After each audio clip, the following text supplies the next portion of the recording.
Hey guys, today we wanted to share with you something slightly different to what we normally do. So we're all about travelling anywhere at any time, and we believe that you can travel anywhere at any time, and it's all about the mindset, right?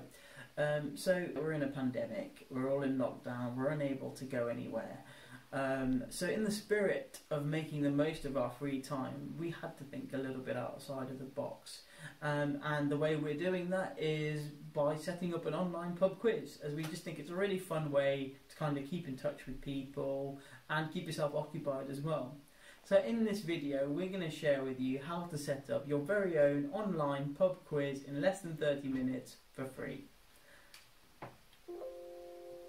So in case you guys don't know me, my name's Bavik, and collectively with my wife we are binge travelling. She's behind the camera at the moment. Let's get on with it. Setting up this online pub quiz.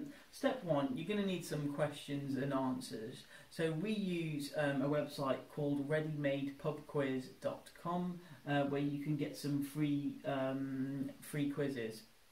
So once you're on the website, just click on the free quizzes section, and that will take you through to this main menu, and then you'll see two columns: pub quizzes by week and pub quizzes by topic. I decided to use the pub quizzes by topic to mix up my quiz with different questions from different genres, just to keep everybody guessing. So the process that you will need to kind of carry out here is essentially browsing the topics, choosing a topic, go down, and you'll see a set of questions like this. So for instance, here's a question: which two cities provide the setting for Charles Dickens' A Tale of Two Cities? And the answer is London and Paris. So literally all you would do is copy and then paste that into a Word document. And then just kind of take them from different sections. Alternatively, obviously you can take more than one. So let's say you've got a list of questions and answers together now. What you need to do is now put this into a quiz format. So moving to step 2, setting up a free account with myquiz.org. So myquiz.org is our quiz website of choice. I spent literally half a day trying to find a great, I guess, quiz tool to kind of use with my friends and family. I think I went through, I tried using this website called colossal, this other one called Kahoot, and a few others. But none were as simple and easy to use as myquiz.org. And the best thing about it is you can have as many questions and answers as you want, and it's just really easy to use. So the first step in setting up your myquiz.org account is to create your free account.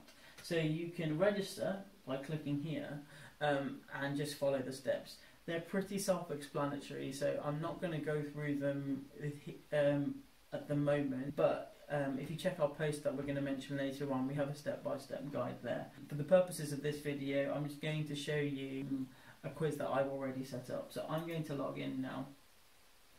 I'm going to log in with my Google account, which you will be able to do as well.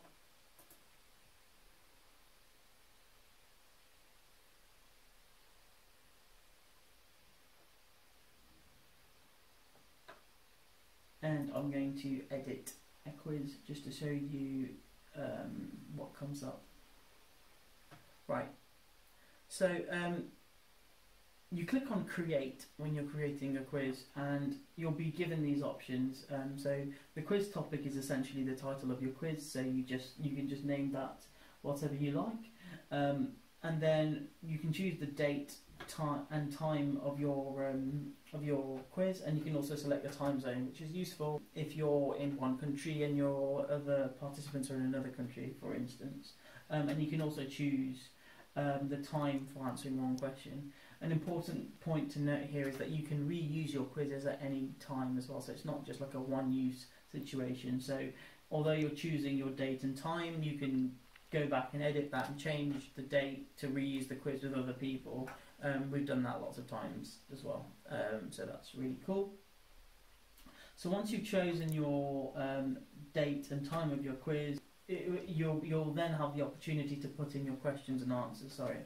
So your questions, that list that you put together, this is the time to copy and paste your questions and answers. It's in a multiple choice format, so put in the correct answers as well as a few other incorrect ones. You can have as many as you want, and then just select which one's correct. Against each answer, you can also display an explanation after the correct one is displayed. If you want to be a bit of a nerd like me, you can do that. Okay, so once you've gone through and added in all your questions and answers, simply click Save, and then it will take you through to the main page where you'll be able to see your quiz code.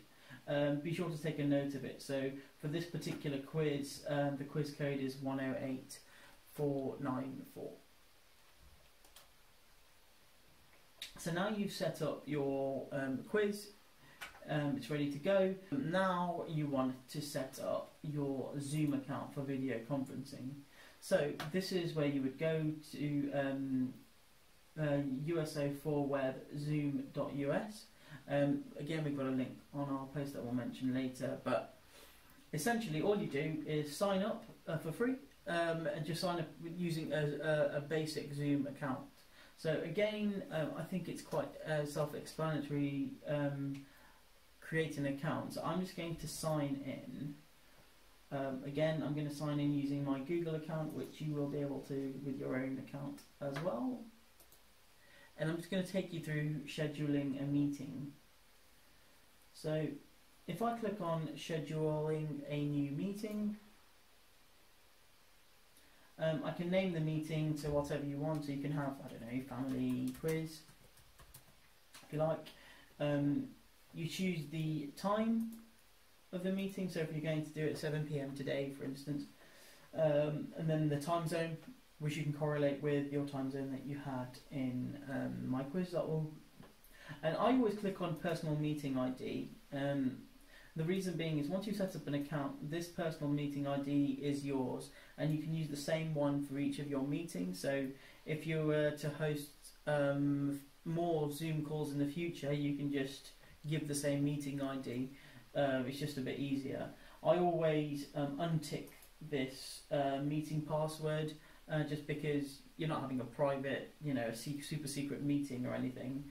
So I always untick that, but if you want to keep it private, you can tick it. Then against video and participant, ensure that the host and participant video settings are set to on, so you can see your friends and family and they can see you. Against audio, click both, just to make sure you can all hear each other. And then against meeting options, click on, you can choose whichever ones you want. So you can either click on enable join before host to allow your participants to join before you and talk to each other, or you can click on enable waiting room, which means that essentially they'll be waiting for you to launch the meeting. They'll only be able to talk to each other for when you launch the meeting. But that can be useful too, but we'll go into that later. Then after you've done that, you just click on save. And that's it, the meeting is scheduled. So you can either share this, you can share this URL via WhatsApp, or just the meeting ID on a WhatsApp message. Right, so now let's just go through the steps that we've already been through. You've set up your quiz on myquiz.org after putting in the questions and answers, and you set up your Zoom account and scheduled your meeting. It's now time to tell everybody about it, just so you're not alone doing your quiz. So before the scheduled time, send the myquiz.org link with the quiz code that you jotted down earlier to your participants. Also send the Zoom link that you got through here and the associated meeting ID that we went over earlier as well, either via WhatsApp message, email, or text message. So a couple of things to note. Participants don't need to download or register for myquiz.org or Zoom necessarily they can just join the quiz using the quiz code that you had sent out to them, and the meeting ID. And then that's it. All you do is launch the quiz. So I'm going to show you really quickly what happens. I'm going to start the game, and it starts like this: 3, 2, 1, and then the questions start, and people start answering the questions, and you'll see a leaderboard generate as well, which is quite cool. So, some tips from our side. When you're adding questions to myquiz.org, there's an auto-save option. You might be tempted to put that as yes, but don't. Leave it as no, because if you change it to yes, what will happen is it will just seriously slow down the rate at which you're able to add your questions and answers. Just save it periodically and go back to it. If you're paranoid, you're going to lose your questions. You can add in pictures too, so against each question, if you want to have, just take out some baby pictures, and then do a bit of a guess who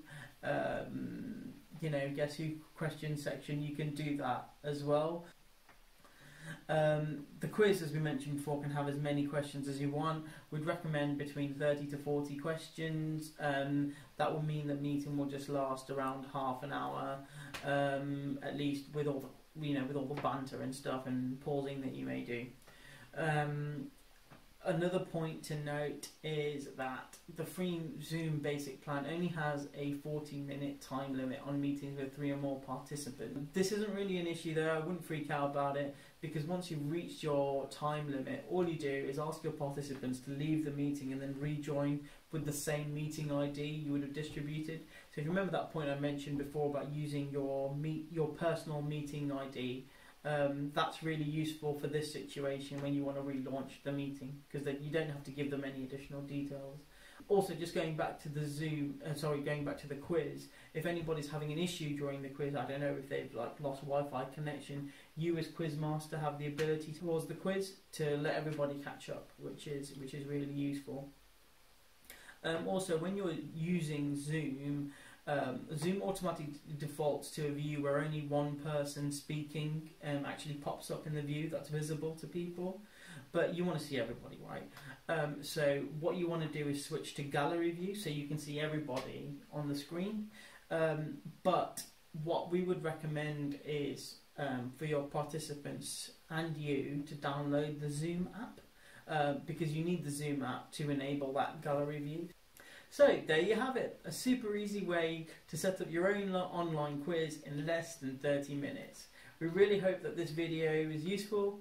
If you want some step-by-step instruction, we've written a post on our website at bingetraveling.com/online pub quiz, as well as some other recommendations too. We'd love to hear how you get on in making your quiz. Be sure to subscribe and click on the bell notification so you're alerted every time we bring out a new video. Stay safe, stay healthy, have fun, and we'll see you soon.